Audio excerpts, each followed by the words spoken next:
میں آج آپ کے سامنے کسی منصب کے ساتھ نہیں بلکہ تجربے کے ساتھ کھڑی ہوں۔ عورت ایک رشتہ نہیں ہوتی، وہ کئی رشتوں کو ساتھ لے کر چلتی ہے۔ اگر آج کوئی خاندان قائم ہے، اگر کوئی بچہ محفوظ ہے، اگر کوئی رشتہ زندہ ہے، تو اس کے پیچھے ایک شادی شدہ عورت کھڑی ہے۔ شادی کے بعد وہ بیوی بنتی ہے، ماں بنتی ہے، بہو بنتی ہے، بیٹی اور بہن بھی رہتی ہے۔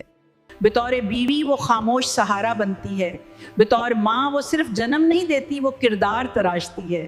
وہ اپنی نیند، اپنی خواہشیں، اپنا وقت سب قربان کر کے ایک نسل کو محفوظ بناتی ہے۔ وہ گھر کو جوڑتی ہے، بچوں کو سنبھالتی ہے اور بڑوں کا خیال رکھتی ہے۔ اگر آج گھر آباد ہیں اور رشتے زندہ ہیں تو اس کے پیچھے عورت کی محنت ہے۔ وہ ہر رشتے میں اپنا حصہ پورا دیتی ہے اور اکثر اپنا حق چھوڑ دیتی ہے۔